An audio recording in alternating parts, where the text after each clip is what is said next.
back and forth until the very end. How were you all able to stay calm in a high-pressure situation and get the win? You know, that's the being a guy on the team, you know, being a leader. You got to coach. I got to close the game, you know, and, you know, end of the day, we all want to win. And, you know, that's where it's come from.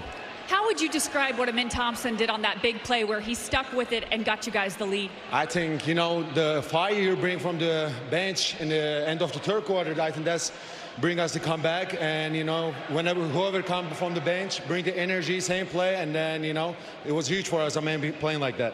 I'm glad you mentioned the bench because I'd like to ask you about them. Aaron and Reed had really big shots in the fourth quarter. Steven commanded the glass as always. What did you see from the bench tonight? You know, we have a deep team, and whoever comes from the bench, they're always ready. And Aaron is a huge part of this team. And whenever we need him, he's always here and making the huge shots for us. What a fun matchup that was between you and Zubats tonight. What was your approach?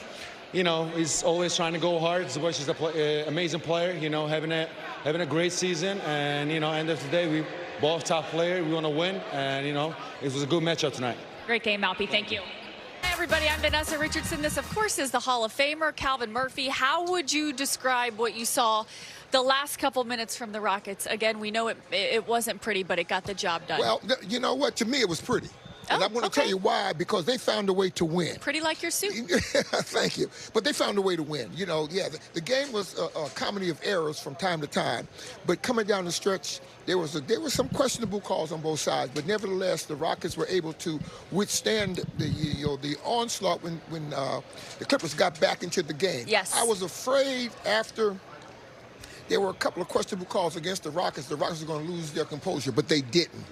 So that's where the game was won. They maintained, they made a couple of big shots. Mm-hmm.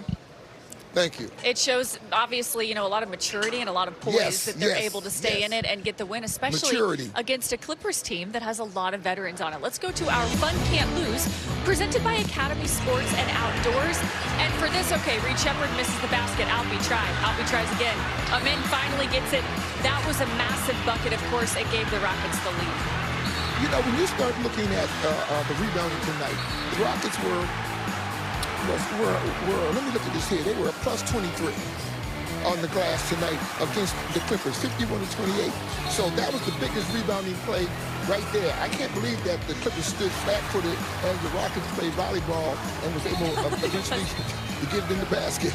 All right, you're seeing some offensive fouls here with Jabari Smith Jr. and then Kawhi Leonard as well. The one with Kawhi was clear as day. I honestly, I guess you can't take the challenges home with you, but I was surprised the Clippers coach challenged that. And then, of course, Batum just here finally this inbounds play. Big mistake for somebody that is a veteran. Yeah, well, he never expected that to be called in the first place, but it was a big call. It was the correct call. But here's the situation when we're talking about the challenges. You know, he had nothing to lose because that was obviously an offensive call, an offensive foul. Now, when you start talking about Jabari fighting for his life on the basket and they call him for an offensive foul, I got a problem with that one. Yeah, interesting, definitely. All right, let's go to head coach Ime Udoka's press conference. Late there in the fourth, you had those buckets where I think it was Kevin to Alpern to Amen, and then I think it was Kevin to Alpern to Jabari on those kind of backdoor lobs. Is that just an example of the gravity Kevin has that maybe this team didn't have last year? Yeah, we've been seeing that all year. Teams are going to go after him and make others make them prove it. And so, as always, we love Alpi in the pocket, being a playmaker, scorer. You know, reads the game very well, but also can score the ball. And so, if they want to give us a numbers advantage, he's going to find them in this spot, Jabari on that one, or score it himself. And that's what teams have been doing all year. Just got to continue to hammer that home, and take advantage of that. With one of the strengths of this team being offensive rebounding, how fitting is it that one of the biggest baskets of the game came off of that type of effort? Yeah, we basically doubled up. We had 11 in the first, 11 in the second.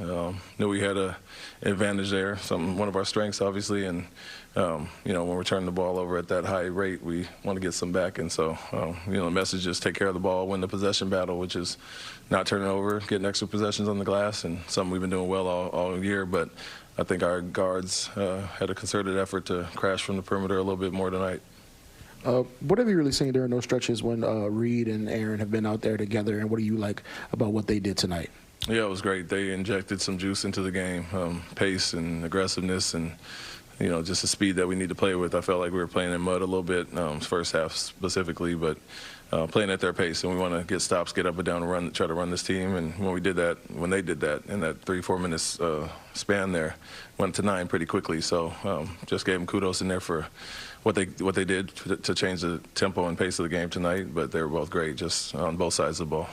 How pleased are you to see that you had 6 players in double figures tonight, especially with the team, the Clippers focused to try to take out KD? Yeah, that was the other thing we said in there. It was a full team effort. A lot of guys stepped up, obviously, the 2 we just mentioned off the bench, but really balanced.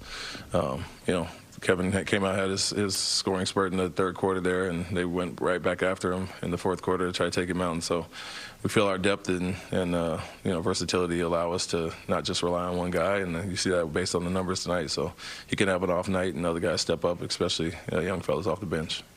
Of course, James Harden's entire career, he's been known to be able to get to the free throw line. He only got there 5 times tonight. What do you think of your overall team's effort to keep him off the free throw line? And he went 7 for 18 from the field.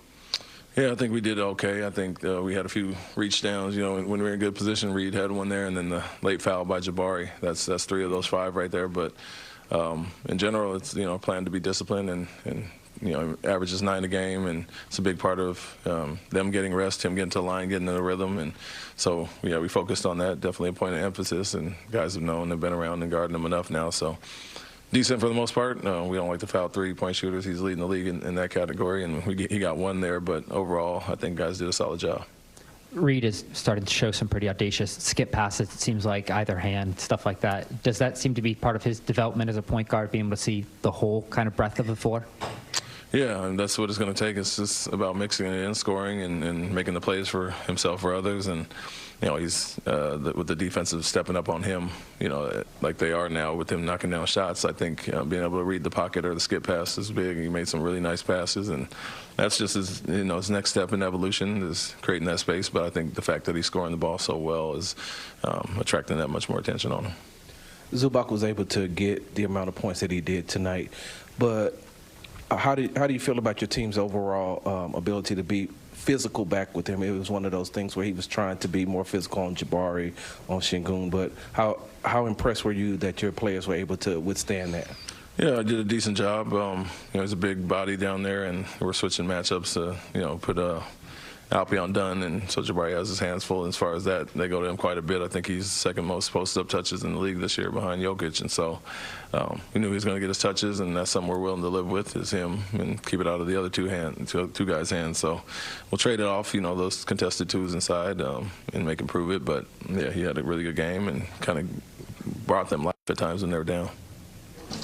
Thank you. Hey, great stuff from Ime Udoka. Coming up, we're going to talk about Alperen Şengün, who, of course, had an awesome night, coming back from a couple days, a couple games gone with an illness. We'll talk about it next.